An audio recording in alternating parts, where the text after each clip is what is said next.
Good afternoon, everyone. My name is Don Parkinson, and I'm a consultation specialist with SNC Lavalin. Today, we are continuing our series of live stream topics as our project moves into the assessment phase of the provincial environmental assessment process. The topics we are covering parallel our project activities, so we hope these will help our viewers and listeners better understand the project and provide input along the way. So let's get started. Today, we are going to talk about the federal impact assessment process in order to help community members better understand the thinking behind and activities associated with the process. So, the federal impact assessment process. Before we dive into that, what I would like to do is give you a bit of a background on the Northern Road Link project. If we can move to the next slide, please. And the project is a proposed all-season road that's in northwestern Ontario on Treaty 9 land. The project will connect the Ring of Fire mineral deposits to the all-season highway network via the proposed Martin Falls Community Access Road. In addition, the project will provide an opportunity for Webequie First Nation to connect to the all-season highway network through the Webequie Supply Road. This project is subject to the Provincial Environmental Assessment Act and the Federal Impact Assessment Act, although we do not know yet whether a full impact assessment will be conducted yet, but we will find out very shortly. The two proponents of the project are Martin Falls First Nation and Webequie First Nation. Both communities are remote Indigenous communities about 500 kilometers north of Thunder Bay, and they are not currently accessible by all-season roads. So they use winter roads to transport materials and supplies on the ground for a very narrow window of time. Basically, it varies in length. And outside of that season, everything has to be brought in by air. There have been a number of historical studies on an all-season road to the Ring of Fire. In 2020, Ontario, Martin Falls First Nation, and Webequie First Nation announced an agreement to work together towards development of an all-season road. And this was signified by the communities agreeing to conduct an environmental assessment for the project that is funded by the province. So in terms of interaction with other projects, I think it's important to understand that there are currently 3 proposed all-season road projects in the region. Each of those is undergoing separate environmental assessments. Each started at a different time. Each started based on different reasons. NRL will conduct the Ring of Fire, will connect the Ring of Fire to the all-season highway network via the Martin Falls Community Access Road, and the NRL will connect the proposed Webequie Supply Road to the Martin Falls Community Access Road, thus allowing Webequie community members to ultimately connect to the all-season highway network, the Ontario Provincial Highway Network. And the project itself will enable economic activity by allowing for the transport of goods, services, and resources. In terms of the components of the project, again, this is an all-season, multi-use gravel road. Now you may see on the screen here that the length, the estimated length, is between 117 and 164 kilometers. The reason why we don't have a finite length is because we have road alternatives, and I'll get into that in a minute. So there's a range of distances it could take depending on which alternatives are chosen. Approximately 100 there will be an approximately 100-meter right-of-way for the road with a cleared area of 60 meters. In terms of water crossings, there will be numerous water crossings, using culverts and bridges as the structures, but there will be one large bridge crossing the Attawapiskat River. This crossing is over 200 meters wide. And then, of course, with all road projects, one thing a lot of people don't realize is that it's more than just that two-lane gravel road. So there's a need for storage and laydown areas during construction. And then those are temporary. Then you would have maintenance facilities and maintenance yards. These would be permanent. There are access roads involved, and these are both temporary and permanent. Temporary for access to pits and quarries, some of which are temporary, some of which are permanent. The permanent ones would be used to supply and maintain the road over its lifespan of typically 75 years is the planning time frame or window that's typically used. There will be aggregate sites. So pits and quarries. Quarries are where bedrock is mined and then crushed and processed into material such as gravel that's small enough to use as construction material for the road. And then, of course, construction camps as well. So in terms of, I mentioned earlier, alternative corridors and how the road could vary in length between 117 kilometers and 164 kilometers. And it really just depends on which segments are chosen as part of the final preferred alternative. Right now we have 12 alternative corridor segments, and you can see them on the map on your screen right now. The corridor, when we talk about a corridor, what we're talking about is an area that's 2 kilometers wide, within which the final route will be identified and positioned. So that 2 kilometer corridor gives the project team an area within which it's the community members and the general public have identified that this is a preferred route through the consultation process. But within that corridor, there may be reasons to shift around the actual road position based on lots of different things, whether it's information that's collected from indigenous communities or particular environmental constraints or things that might restrict where the road could go. Lots of different reasons. So because we have these 12 alternative corridor segments, there's a lot of combinations of potential corridor routes. And I guess the one thing to note here on this slide is that I mentioned here A1 versus A2 is dependent on the chosen corridor for the Martin Falls Community Access Road. So the Martin Falls Community Access Road process will determine when or where and how it will connect into the community, and then based on that, the Northern Road Link alternatives will be identified or refined further. So continuing on with alternative corridors, these are identified again based on terrain, but it also considers known biological or and indigenous knowledge constraints.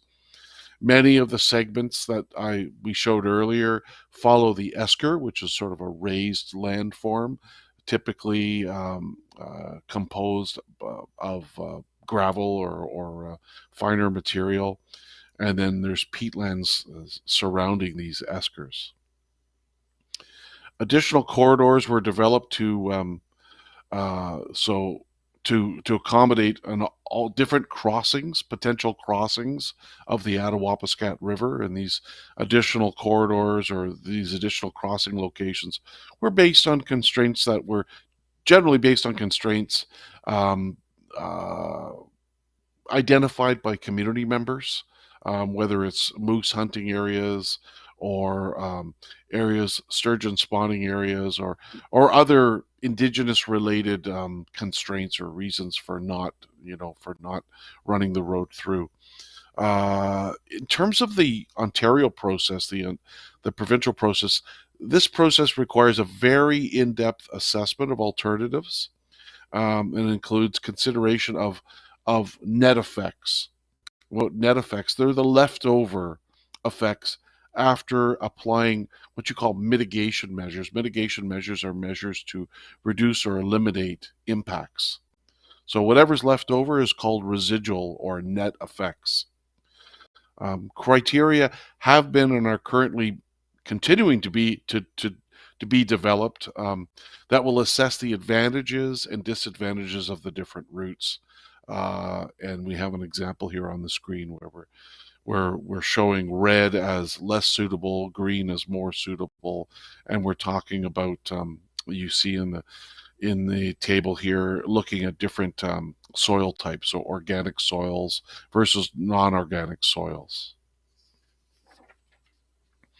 And the next slide just shows the alternate Attawapiskat River crossings. There's the West Bridge option A, West Bridge option B, and then an East Bridge crossing. So now we'll move to talk about the impact assessment process, which is the federal process. So there's 5 main phases in this process, and I'll get into detail about each one. The first is the planning phase, which is where we currently are. Then that's followed by the impact statement phase, followed by the impact assessment phase.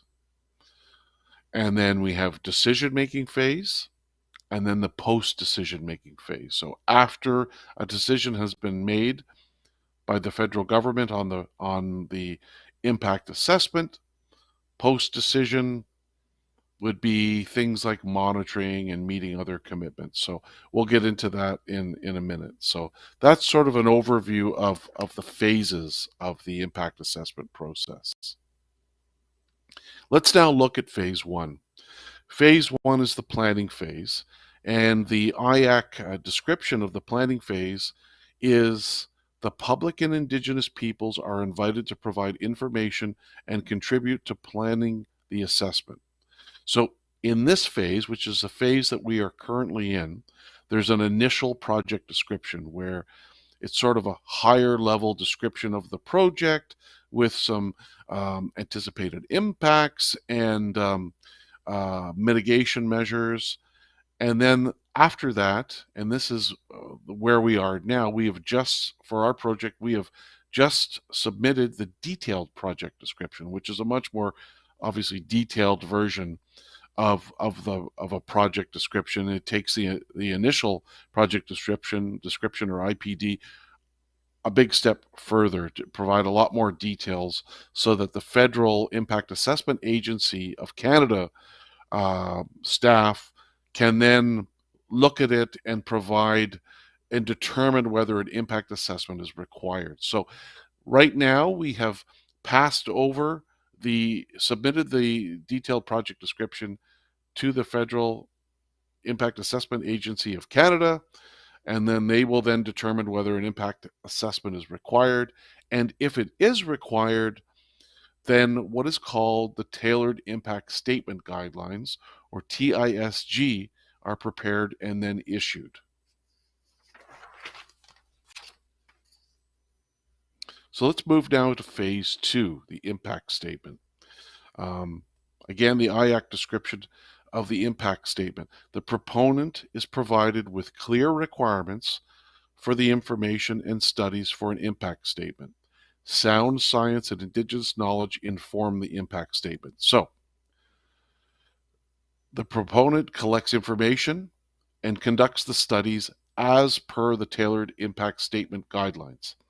So the Tailored Impact Statement Guidelines basically are the work plan provided by the Impact Assessment Agency of Canada. That's provided to the project team, and they then conduct the studies. And in the process of after conducting the studies, and doing an impact assessment, the proponent develops what's called an impact statement. That information contains information and studies outlined and requested as part of the tailored impact statement guidelines. In this same phase, the agency compares the impact statement submitted by the proponent with the tailored impact statement guidelines, the work plan that the Impact Assessment Agency of Canada has provided to the proponent, to see if it satisfies the requirements, to see if the project team is doing what IAC, or the Impact Assessment Agency of Canada, has asked them to do. Let's move now to phase 3. So phase 3 is the impact assessment phase. The IAC description of phase 3 is as follows. The assessment considers potential environmental, health, social, and economic impacts of proposed projects, including benefits. Potential impacts on Aboriginal and treaty rights are also assessed and consulted on. The agency, meaning IAC, Impact Assessment Agency Canada, or a review panel, uses the information to develop what's called an impact assessment report. So IAC develops this draft and final version, both draft and final versions of the impact assessment report, as well as a consultation report. And then the Impact Assessment Agency of Canada develops recommended potential conditions of approval. So for example, if they were to approve the project, they would say, we approve this project, however, the following conditions must be met. And then these recommendations go to the minister. So that's phase 3, impact assessment. Then we move to phase 4. Phase 4 is the decision-making phase, and IAC describes this phase in this manner. Public interest is at the center of decisions. The impact assessment report and Crown consultation outcomes informs the minister or governor or council decision on whether a project's adverse impacts are in the public interest. If yes, the minister must establish conditions for the proponent. So if yes, that means the impact assessment the project has been essentially approved, but then they must establish conditions associated with that approval. What has to be done, typically on an ongoing basis, to ensure that there is nothing, there are no impacts beyond what have already been identified. Decision statements set out the rationale for the decision, providing, and with the purpose of providing full transparency and accountability. So making sure that this process is open and clear to the public and Indigenous peoples. So before making the decision maker must be satisfied that the Crown duty to consult and accommodate Indigenous peoples has been actually fulfilled. That's a key part of this. And once that determination has been made, the minister can issue what's called the decision statement to the proponent, in this case, Martin Falls and Webequie First Nations, with the reasons for the determination and the conditions associated with the approval. Let's look now at phase 5, post-decision. And this is an important phase, I think, and one that I think needs to be noted, because I don't think it's well known about this, even on the provincial side of the environmental assessment phase. So phase 5, post-decision. The official IAC description is the agency will be active in verifying compliance with decision statements and correcting non-compliance.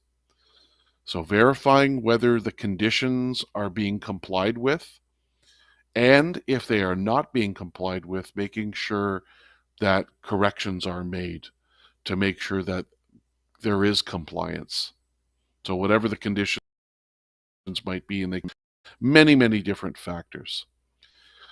And in the words of IAC, there will be greater transparency around follow-up programs with increased access to key documentation, as well as increased opportunities for Indigenous and community participation in follow-up and monitoring programs. So the idea is to involve the communities more on, significantly on the monitoring and compliance side.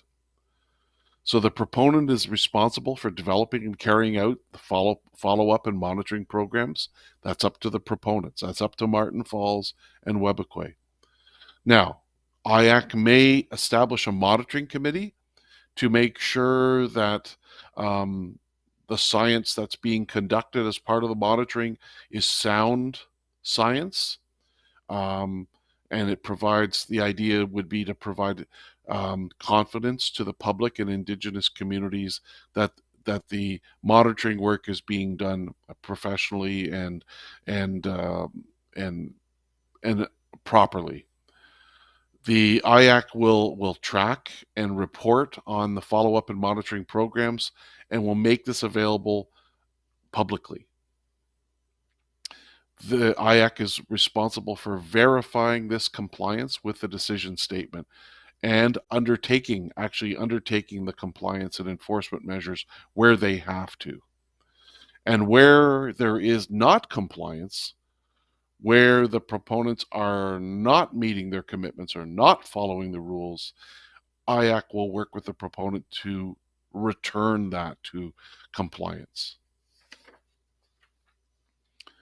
So we'll now move to the big picture, I like to call it. So in this picture, we're seeing all three processes. There's the Webequie and Martin Falls internal review process.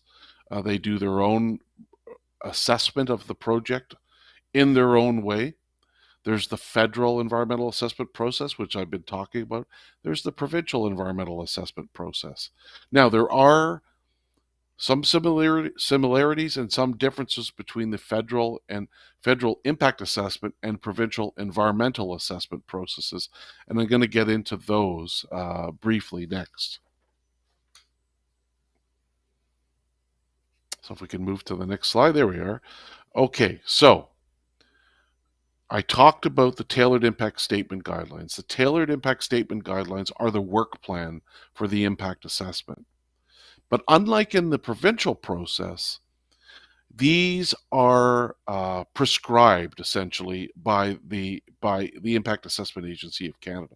In the provincial process, the proponent prepares what's called the terms of reference, which is essentially the work plan for the environmental assessment, and then that is reviewed by the general public, Indigenous communities, and by MECP, the Provincial Environmental Agency in Ontario. Now, when we look at the EAIA assessment, the EA process, the proponent prepares the environmental assessment report, including their assessment for review by MECP. But in the IA process, the proponent prepares an impact statement. IAC reviews this impact statement and prepares an impact assessment report. Next slide, please. So that's a lot of information, I realize that.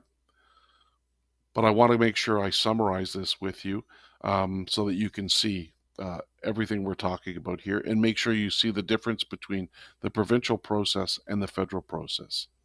So there are 5 phases in the federal process: planning, impact statement, impact assessment, decision making, and post-decision. Consultation with Indigenous communities and the general public occurs throughout the entire process. It occurs continuously. The proponent provides a detailed description of the project to IAC. Remember, I mentioned the initial project description followed by the detailed project description. IAC then reviews these and makes a decision as to whether an impact assessment is required. IAC issues the roadmap or work plan for the IA, which are known as the Tailored Impact Statement Guidelines. Proponent prepares the impact statement. IAC reviews the impact statement and prepares what's called the impact assessment report for the minister, who then issues a decision statement.